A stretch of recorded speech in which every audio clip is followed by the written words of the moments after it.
मेरे लिए राइट है वो आरएसएस के लिए रॉन्ग है, जो आरएसएस के लिए राइट है वो मेरे लिए रॉन्ग है। साल का जो एजेंडा था वो अचीव किया और हमारा जो कुछ था वो लेकर चले गए। सियासी गलियारे कब सरगर्मियां पकड़ लें और कब बिल्कुल ठंडे हो जाएं, ये पता ही नहीं चलता है। कोई भी कुछ भी बयान देता है और सियासी गलियारों में हलचल जो है वो शुरू हो जाती है। जम्मू कश्मीर की इस समय पॉलिटिकल सिनेरियो जो है वो कितनी जल्दी जो बदलता है, इसके बारे में आप बखूबी जानते भी हैं। अपनी पार्टी कहीं ना कहीं एक अलग चेहरा निकल कर सामने आ रही है, आम जनता का मन जीत रही है, आम जनता से बातचीत कर रही है और वो मुद्दे ज़्यादातर उठाने की कोशिश कर रही है जो मुद्दे आम जनता सुनना भी चाहती है और समझना भी। और सबसे बड़ी बात इसमें सबसे पहला जो इन्होंने मुद्दा रखा था वो था स्टेटहुड का मुद्दा। किस तरीके से देखती है, क्या आगे सोचती है, आगे की विचारधारा क्या है, क्या अभी भी स्टेटहुड पर काम होंगे या फिर आम जनता के साथ जिस तरह से अनएम्प्लॉयमेंट का स्तर बढ़ रहा है उस पर भी चर्चाएं होंगी। अब ये बातचीत करते हैं। बातचीत करने के लिए हमारे साथ कोई और नहीं बल्कि जावेद हुसैन बेग साहब मौजूद हैं। सर से बातचीत करेंगे और जानने की कोशिश भी। सर पहले तो आपका बहुत बहुत स्वागत है। शुक्रिया। बहुत शुक्रिया। किस तरह से देखते हैं, क्योंकि इस समय अपनी पार्टी बिल्कुल नई पार्टी है, जितनी भी पॉलिटिकल पार्टीज इस समय सामने हैं, लोग विश्वास जता भी रहे हैं, दिखा भी रहे हैं और कहीं ना कहीं समझ रहे हैं कि आखिरकार हम जिताएं तो कुछ गलत तो नहीं होगा। आपको क्या लगता है?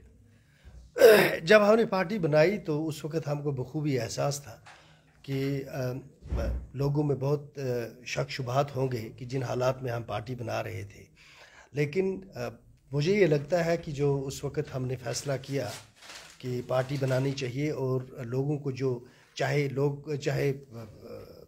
दुनिया कुछ भी कहती रहे, लेकिन जो भी हम अपने लोगों के लिए कर सकते हैं मरकज़ी सरकार के साथ बातचीत करके हमें कोशिश करनी चाहिए। कि अगर हम कोशिश ही ना करें, अगर हम सिर्फ ये चेस्ट थम्पिंग करते रहें और सिर्फ कश्मीर में जाकर किसी एक जगह जमा हो के हम सियासत करते रहें या जम्मू में किसी एक कमरे में बैठ के हम बयान देते रहें, उससे सियासत तो नहीं होगी। उससे जम्मू कश्मीर के लोगों को, लद्दाख के लोगों को राहत तो नहीं मिलेगी। अगर हमने लोगों को राहत पहुंचानी है तो हमने देखना ये है कि ये इनको कहाँ से पहुँचेगी। जहाँ से आपको तकलीफ़ पहुँच सकती है, राहत भी आपको वहाँ से पहुँच सकती है। तो जो 5 अगस्त का फैसला था वो एक इंस्टीट्यूशन ने किया था, पार्लियामेंट ने। राइट और रॉन्ग में उस बहस में नहीं जाऊंगा। जो फैसला हुआ वो प्राइम मिनिस्टर के टेबल से हुआ, राइट और रॉन्ग में उसकी तरफ नहीं जाऊंगा। तो जहां से ये हुआ था फैसला, वहीं से आपको रिलीफ मिल सकती है। तो हमने जो इनिशिएटिव आपको लगता है रिलीफ मिलने की कोई चांसेस है? क्योंकि गुड और बैड है, अच्छा है, बुरा है, आप हमेशा इस बात को घुमा के बोल रहे हैं। आम जनता को क्या लगता है, क्योंकि आम जनता के बीच में अभी आप जाते होंगे, उसमें उनके अनुसार ये अच्छा है या बुरा है? देखें, ये एक, अगर आप इसको इस तरह से जज करने की कोशिश करेंगे कि सिर्फ राइट और रॉन्ग में तो नहीं है ना, ये पॉसिबल और इम्पॉसिबल के बीच की चॉइस है। राइट और रॉन्ग नहीं है। जो चीज़ मेरे लिए राइट है वो आरएसएस के लिए रॉन्ग है, जो आरएसएस के लिए राइट है वो मेरे लिए रॉन्ग है। तो मसला ये है कि जो ये सच है, ये सच है, ये सच है। उन्होंने अपने 70 साल का जो एजेंडा था वो अचीव किया और हमारा जो कुछ था वो लेकर चले गए, है ना। तो जो नुकसान सियासी हुआ वो मेन स्ट्रीम को जम्मू कश्मीर में हुआ, खासकर कश्मीर सेंट्रिक पार्टीज़ को तो बहुत ज़्यादा नुकसान हुआ। लेकिन उस नुकसान का मुदावा अगर कहीं से मिलेगा, कुछ भी रिलीफ मिलेगा, कुछ थोड़ा बहुत मिलेगा, तो कहाँ से मिलेगा? जहाँ से नुकसान हुआ है। तो हमने जो इनिशिएटिव लिया है ये पार्टी बनाने का। क्या रिलीफ आपको लगता है कि जहाँ से नुकसान हुआ है वहीं से रिलीफ मिलेगा? हम तो कोशिश ये करते हैं कि 370 वापस हम कोशिश ये करते हैं कि मुल्क और इस रियासत के दरमियान उसी तरह के ताल्लुकात हों जिस तरह की एक्सपेक्टेशंस हमेशा से रही हैं, मुल्क को भी और रियासत के लोगों को भी। बदकिस्मती से एक वायलेंस रहा जिसकी वजह से मुल्क में रियासत के लोगों के हवाले से बदगुमानी हो गई और इस रियासत में मुल्क के हवाले से बदगुमानी हुई। अब ये वक्त है कि इस वक्त कन्फ्रंटेशन जो है और प्रोवोकेशन उसकी सियासत ना की जाए, बल्कि एक रियलिज्म की पॉलिटिक्स की जाए। अपना केस बड़े इज़्ज़त और विकार और शाइस्तगी के साथ गवर्नमेंट ऑफ इंडिया के साथ उठाया जाए और जो मैक्सिमम रिलीफ आप एक्सट्रैक्ट कर सकते हैं रिक्वेस्ट करके ऑनरेबल प्राइम मिनिस्टर साहब से, इसी पार्लियामेंट से मैक्सिमम जो आप अचीव कर सकते हैं अपने लोगों के लिए, वो स्टेटहुड है। वो डोमिसाइल लॉज हैं pertaining to land and jobs, उसके हवाले से है। वो टूरिज़म के टूरिस्ट को बहुत ज़्यादा टूरिस्ट का लाकर होगा, बेरोज़गारी के ख़ात्मे से होगा, हार्टिकल्चर इंडस्ट्री को रिलीफ देने से होगा, जो नौजवान हैं जिनके FIR हैं उनके FIR ख़त्म करके होगा, पुलिस में भर्तियां करवा के होगा, CRPF में भर्तियां करवा के।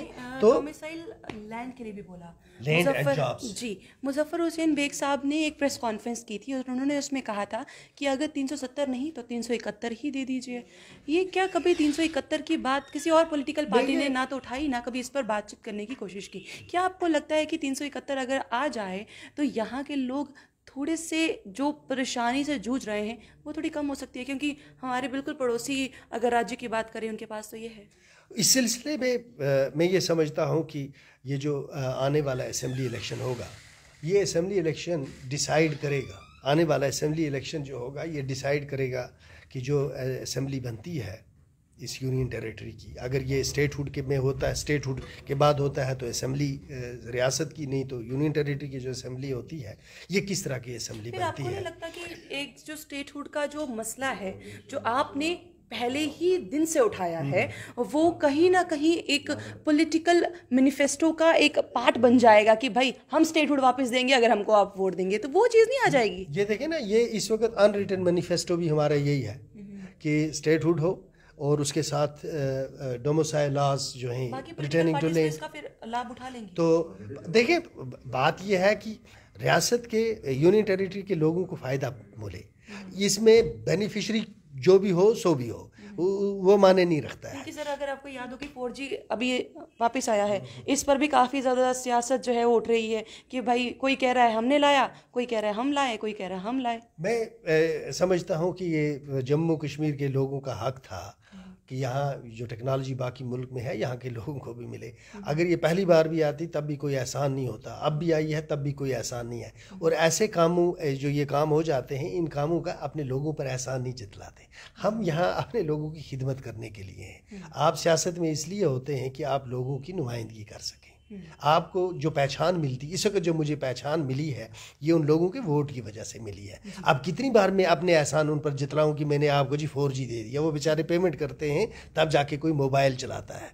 तो लिहाजा ये वो चीज़ें हैं, अगर ये हमने किया तब भी कोई एहसान नहीं, किसी और ने किया तब भी कोई एहसान नहीं किया, ये उतना बड़ा मामला नहीं है। हमारी जो लोग what we owe to our people is much larger than these petty things. आपके अकॉर्डिंगली क्या जो स्पेशल स्टेटस हमारे पास था, क्या वो वापस लाने की जद्दोजहद हो सकती है? क्या उस पर, क्योंकि आप कह रहे हैं कि जिन्होंने नुकसान किया वापसी भी तो उन्हीं से ही लेंगे, तो क्या आपको लगता है कि वो स्पेशल स्टेटस एटलीस्ट वापस मिल जाए?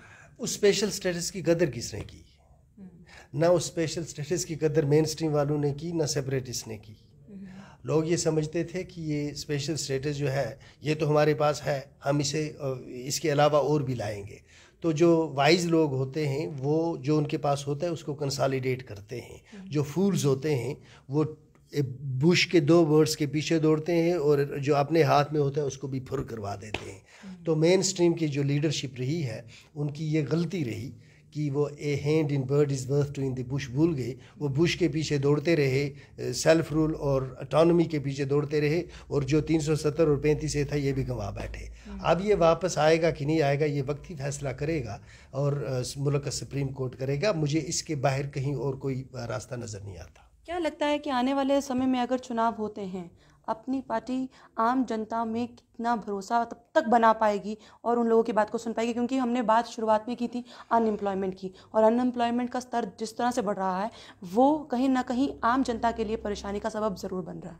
हम भी तो जनता ही है ना, ये जो पार्टी है ये जनता ही है, सारी पार्टियां होती हैं।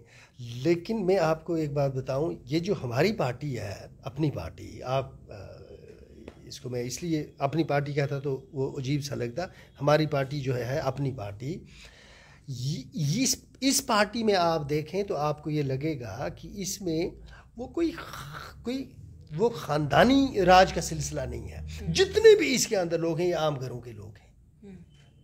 हम आम घरों के लोग हैं, हमने गुर्बत भी देखी है, अनएम्प्लॉयमेंट के असरात भी देख रहे हैं, अपने घरों में देख रहे हैं, अपने हमसाए के घर में देख रहे हैं। तो हमको सब मालूम है कि ये रियासत को जिस मुकाम पर ये खड़ी है, ये क्यों खड़ी है, और अगर यहाँ से निकाल के इसको कोई इज़्ज़त और विकार का मुकाम देना है तो कैसे देना है। हम अपने मैनिफेस्टो में वो लेके आएंगे, और उस वक्त भी ये वादा है कि ये 5 साल का मैनिफेस्टो होगा। 5 साल में अगर हम अपने लोगों को उसमें से अचीव करके नहीं देंगे तो लोगों पर का फर्ज बनता है कि जब कोई आपके साथ वादा करे और वो 5 साल में पूरा ना हो तो उसको पावर से बाहर कर चीज़ क्योंकि कोलिशन गवर्नमेंट का पिछले भी हमने काफ़ी सालों से कोलिशन गवर्नमेंट ही सुनते आए हैं। कल को अगर अपनी पार्टी को इतना मैंडेट मिल जाता है पर फिर भी उनको कोलिशन गवर्नमेंट की ज़रूरत होती है, क्या लगता है किसके साथ हाथ मिलाना सही होगा? क्योंकि इस समय भाजपा डंके की चोट पर कह रही है चीफ मिनिस्टर तो हमारा होगा। देखें, अगर ये चीफ मिनिस्टर सिर्फ जम्मू का सिर्फ जम्मू में ही इलेक्शन है तो बना लें, है ना। तो अगर ये सिर्फ कश्मीर में इलेक्शन है तो फिर वो कश्मीरी बना लें। ये जब इस यूनियन टेरिटरी में इलेक्शन होगा उसके बाद एक असेंबली जो बनेगी वो असेंबली। कहने का मतलब है ये निकाला जा सकता है कि जम्मू में चाहे भाजपा स्ट्रांग है, कश्मीर में भी तक भाजपा स्ट्रांग नहीं है। मेरे कहने का मतलब ये है कि ये नहीं कभी कहना चाहिए कि जम्मू का बनेगा कि कश्मीर का बनेगा। ये इसी चीज़ ने हमें सबसे ज़्यादा नुकसान किया कि जो हम एक दूसरे के साथ भी नहीं थे और एक्सपेक्ट करते थे कि हमें बाहर इज्जत मिले। मैं ये कहता हूँ कि इलेक्शन के नतीजे में एक असेंबली वजूद में आएगी, वो असेंबली डिसाइड करेगी कि चीफ मिनिस्टर कौन होगा।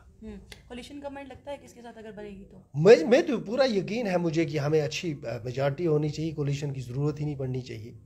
मुझे लगता है कि जम्मू में भी इस पार्टी को अच्छी अनएक्सपेक्टेड होगा इस पार्टी का रिजल्ट, आपको मैं ये यकीन दिलाता हूँ। बहुत बहुत शुक्रिया हमारे साथ जुड़ने के लिए। तो सवालों के उत्तर भी मिले और आम जनता क्या सोचती है समझती है वो चीज़ कहने की कोशिश भी हुई। आपको क्या लगता है कमेंट बॉक्स में कमेंट करना ना भूलिएगा। क्या लगता है कि आखिरकार अनएम्प्लॉयमेंट का स्तर किस तरह से बढ़ रहा है और किस तरीके से उनके सजेशन बहुत ज़रूरी होते हैं। तो आपको क्या लगता है किस तरीके से थोड़ा सा अगर बातें उठी तो निजात मिल सकती है आम जनता को? कमेंट बॉक्स में कमेंट करना ना भूलिएगा। बने रहिए जम्मू परिवर्तन के साथ। मुझे और अभिषेक जी को दीजिए इजाज़त। नमस्कार।